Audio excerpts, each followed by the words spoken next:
қалайсыңдар достар? Вообще мен аян кесет.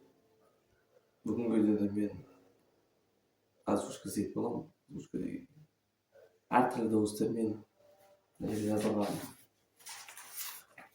екі актер сөйлемді оқимын. Екі актер мен айтсам ба? Бірінші дауыс бізде өте қалың дауыс болсын, бәрінде қабағы тиіп жүрген сияқты. Неге видео шықпай кетті? Неге видео шықпай кетті? Себебі мен осы видеоны жасадым. Түсіндір ма? Тұқым лайк басып қойыңыздар, комментарий жазып. Екіншіден біз енді тақылып кетеміз. Қатты қорқатындар сияқты ұялған кезде айтқан сияқты. Неге видео шықпай кетті?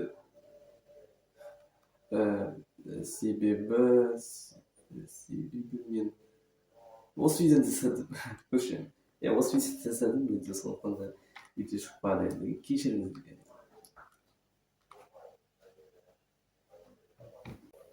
Енді жүйелерін даусым етіп көрейік.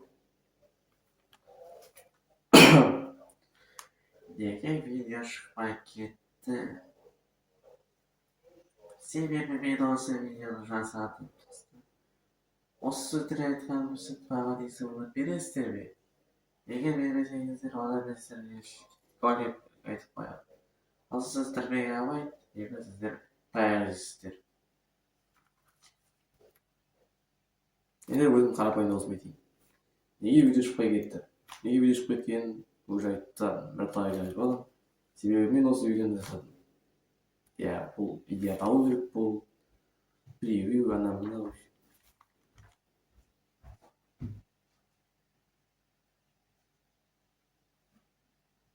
Сен түсіндіре ойлаймын. Сірә болайын. Негізі